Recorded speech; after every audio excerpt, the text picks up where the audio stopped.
Hello friends, आज हम पढ़ेंगे होम साइंस का सब्जेक्ट चाइल्ड डेवलपमेंट की यूनिट विकास के क्षेत्र एरियाज ऑफ डेवलपमेंट। तो आप वीडियो को लास्ट तक देखें। वीडियो को लाइक करना और चैनल को सब्सक्राइब करना ना भूलें, जिससे मेरे चैनल की सारी अपडेट आपको मिलती रहे। और डिस्क्रिप्शन बॉक्स में जाके आप प्लेलिस्ट भी चेक कर सकते हैं। तो चलिए स्टार्ट करते हैं आज का टॉपिक, विकास के क्षेत्र। यहाँ पर ये बताया गया है कि जो बालक होता है उसका जो विकास होता है वो किस किस क्षेत्र में होता है। जैसे कि फिजिकल डेवलपमेंट फिजिकल के क्षेत्र में होता है, मोटर डेवलपमेंट क्रियात्मक क्षेत्र में होता है, इमोशनल डेवलपमेंट संवेगात्मक क्षेत्र में होता है। तो किन किन क्षेत्रों में बालक का विकास किस प्रकार होता है और किस समय उसका विकास तीव्र गति से होता है और किस समय उसका विकास धीमी गति से होता है, यहाँ पर यह बताया गया है। किसी भी बालक का विकास एक ही क्षेत्र में नहीं होता है, एक ही समय में अलग अलग क्षेत्रों में उसका विकास जो है वो लगातार धीरे धीरे चलता रहता है। विकास का प्रत्येक क्षेत्र आपस में एक दूसरे से संबंधित रहता है या उनका आपस में घनिष्ठ संबंध रहता है। किसी भी एक क्षेत्र में विकास अगर अपूर्ण रहने पे दूसरे क्षेत्र पर भी उसका जो है प्रभाव पड़ता है, मतलब दूसरे क्षेत्र में भी उसका जो विकास है वो अपूर्ण रह जाता है। विकास के कई क्षेत्र हैं, जैसे शारीरिक क्षेत्र, मानसिक क्षेत्र, सामाजिक, संवेगात्मक तथा बौद्धिक क्षेत्र। तो एग्जाम में आपसे पूछता है कि विकास के इनमें से कौन से क्षेत्र नहीं है, कुछ अलग दे देगा, फिर पूछेगा कि जैसे शारीरिक है, मानसिक है, सामाजिक है, ये तीनों है, फिर कुछ अलग दे दिया, फिर पूछा कि ये है आपका कि नहीं। तो इसमें टिक लगाना होगा कि नहीं, विकास के जो क्षेत्र है उसमें यही आएंगे, शारीरिक, मानसिक, सामाजिक, संवेगात्मक और बौद्धिक। इनमें से शारीरिक विकास की गति को तो प्रत्यक्ष रूप से देखा जा सकता है, किंतु जो अन्य क्षेत्रों के जो विकास को केवल अनुभव ही किया जा सकता है। विकास के क्षेत्र में जो है वो प्रमुख क्षेत्र निम्नलिखित हैं। पहला है शारीरिक विकास या फिजिकल डेवलपमेंट। शारीरिक विकास के अंतर्गत प्राणी के शारीरिक अंगों में होने वाली वृद्धि, उनकी लंबाई, उनका भार, शारीरिक गठन व अस्थियां, मांसपेशियां, स्नायु मंडल तथा आंतरिक अंगों के विकास का अध्ययन किया जाता है। शारीरिक विकास जो है वो गर्भाधान से प्रारंभ हो जाता है तथा विभिन्न अवस्थाओं में भिन्न भिन्न गति से चलता रहता है। तो शारीरिक विकास कब से प्रारंभ हो जाता है? ये गर्भाधान से ही प्रारंभ हो जाता है। लगभग 20 वर्ष की अवस्था में शारीरिक जो विकास की गति है अति तीव्र होती है और जन्म के उपरांत शारीरिक विकास प्रमुख 4 अवस्थाओं में देखा जाता है। जन्म के उपरांत पहला है जन्म के बाद 2 वर्षों तक शारीरिक विकास की गति तीव्र रहती है। तो एग्जाम में पूछता है कि जन्म के बाद 2 वर्षों तक शारीरिक विकास की गति कैसी रहती है। तो उस समय शारीरिक जो विकास की गति होती है वो तीव्र रहती है। फिर 3 से 11 वर्ष की आयु में शारीरिक विकास की गति जो है मंद हो जाती है। तो ये आपको याद करना होगा कि 2 वर्ष में तीव्र होती है, फिर 3 से लेके 11 वर्ष में धीमी हो जाती है, फिर 11 से 15 में फिर तेज हो जाती है, फिर 16 से लेके 18 तक में फिर वो मंद हो जाती है। तो ये आपको पूरी याद करना होगा। 3 से 11 वर्ष की आयु में शारीरिक विकास की गति मंद हो जाती है, जबकि पुनः 11 से 15 वर्ष में तीव्र गति से विकास होता है। 11 से 15 वर्ष में फिर अंत में 16 से 18 वर्ष में जो शारीरिक विकास की गति है पुनः कुछ मंद हो जाती है। यहाँ पर फिजिकल डेवलपमेंट की बात हो रही है।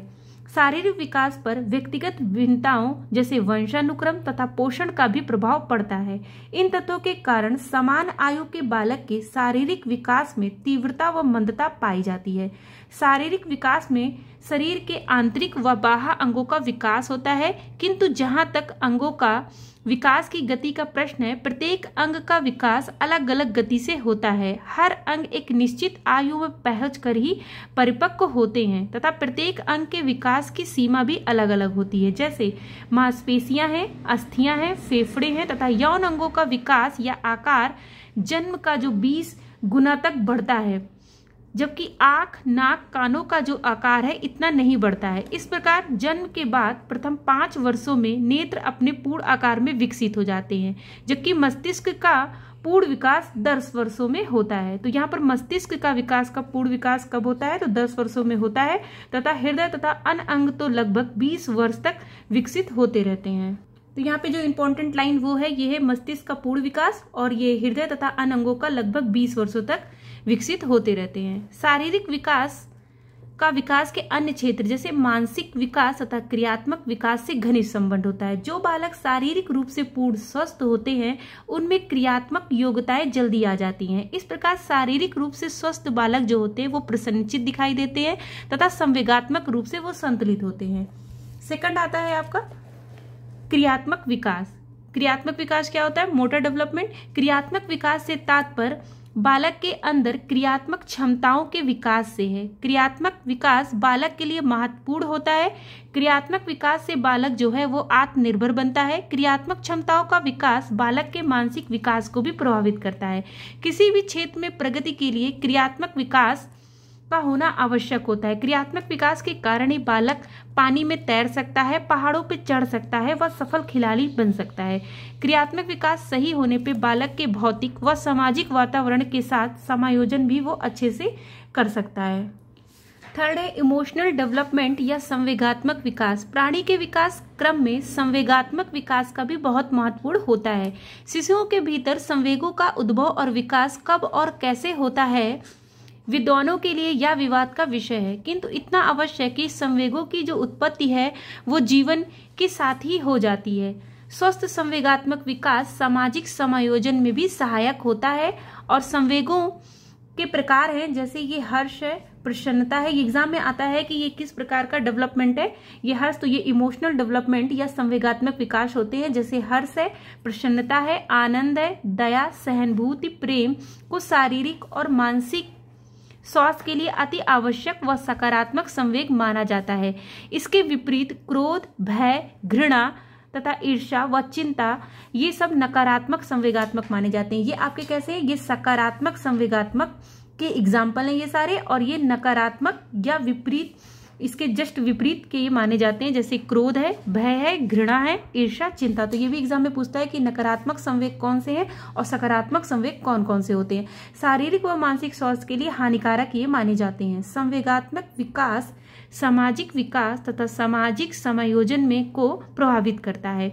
वे बच्चे जो निरंतर नकारात्मक संवेगों का अनुभव करते हैं उनका जो सामाजिक समायोजन है वो आसानी से नहीं हो पाता है। शारीरिक व मानसिक स्वास्थ्य भी संवेगात्मक विकास से प्रभावित जो है होता है। वे बच्चे संवेगात्मक रूप से स्थिर होते हैं, उनका शारीरिक व मानसिक स्वास्थ्य भी अच्छा रहता है।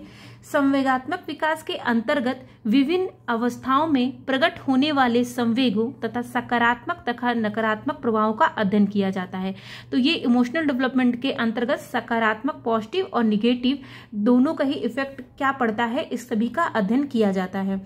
फोर्थ आता है सामाजिक विकास या सोशल डेवलपमेंट क्या होता है। तो बालक के भीतर सामाजिक व्यवहारों की उत्पत्ति ही सामाजिक विकास है। मनुष्य सामाजिक प्राणी है। जन्म के बाद जैसे जैसे आयु बढ़ती जाती है उसके समाज का विस्तार भी बढ़ने लगता है। जन्म के समय बच्चे के दो प्रकार के वातावरण तैयार मिलते हैं, पहला है भौतिक, दूसरा है सामाजिक। अतः जन्म के बाद से ही वह अपने वातावरण के प्रति प्रतिक्रियाएं प्रदर्शित करने लगता है। उन व्यक्तियों के प्रति अपने सामाजिक व्यवहारों को प्रदर्शित करता है जो उसकी देखभाल करते हैं और उसकी शारीरिक आवश्यकताओं की पूर्ति करते हैं। इस प्रकार जन्म के बाद धीरे धीरे उसकी सामाजिकता का जो दायरा है वो बढ़ने लगता है और धीरे धीरे उसकी सामाजिकता का दायरा बढ़ने लगता है और धीरे धीरे जीवन की विभिन्न अवस्थाओं को वो पार करने पर सामाजिकता की भावना का भी विकास चरम सीमा पर पहुंच जाता है। सामाजिक विकास का विकास के अन्य क्षेत्र पर भी घनिष्ठ संबंध होता है। शारीरिक विकास सामाजिक विकास को प्रभावित करता है। शारीरिक विकास किसको प्रभावित करता है? सामाजिक विकास को प्रभावित करता है। जो बालक जैसे अस्वस्थ है या शारीरिक रूप से विकलांग होते हैं तो उनके साथ जो बच्चे होते हैं, स्वस्थ बच्चे खेलना पसंद नहीं करते हैं। ऐसे बालक अपनी शारीरिक कमियों के अवगत हो जाते हैं और वे कैसे बन जाते हैं? वो अंतर्मुखी बन जाते हैं। अतः उनके अंदर कुछ सामाजिक गुण जैसे नेतृत्व है, मित्रता है या आत्म प्रदर्शन या सहकारिता आदि का विकास नहीं हो पाता है। संवेगात्मक विकास भी सामाजिक विकास को प्रभावित करता है। जो बालक क्रोधी होते हैं, जिद्दी होते हैं और जो ईर्ष्यालु होते हैं उनमें भी सामाजिक गुणों का विकास भली प्रकार नहीं हो पाता है। लास्ट है आपका मानसिक विकास या मेंटल डेवलपमेंट। मानसिक विकास से तात्पर्य बौद्धिक क्षमताओं के विकास से है जिनके आधार पर कोई भी बालक आयु वृद्धि के साथ साथ अपनी नवीन वातावरण की वस्तुओं का बोध प्राप्त करता है, तदनुसार समायोजन का भी प्रयास करता है। मानसिक विकास के अंतर्गत प्रत्यय या कॉन्सेप्ट के विकास का अध्ययन किया जाता है। बालकों के भीतर प्रत्ययों का विकास धीरे धीरे होता है। प्रारंभ में वो मूर्त पदार्थ को ही जो है देखते हैं, अतः उनमें सबसे पहले मूर्त पदार्थ जैसे माता है, पिता है, खिलौना, घर, कपड़ा आदि के ही प्रत्यय निर्मित हो पाते हैं। जब आयु वृद्धि के साथ साथ जैसे ही वो विभिन्न वस्तुओं के संपर्क में आते हैं उनके प्रत्ययों की संख्या भी बढ़ने लगती है। बालक के प्रत्ययों का विकास उनके अनुभव पर आधारित होता है, इसलिए बालकों के भीतर अल्प मात्रा में ही प्रत्ययों का निर्माण हो पाता है।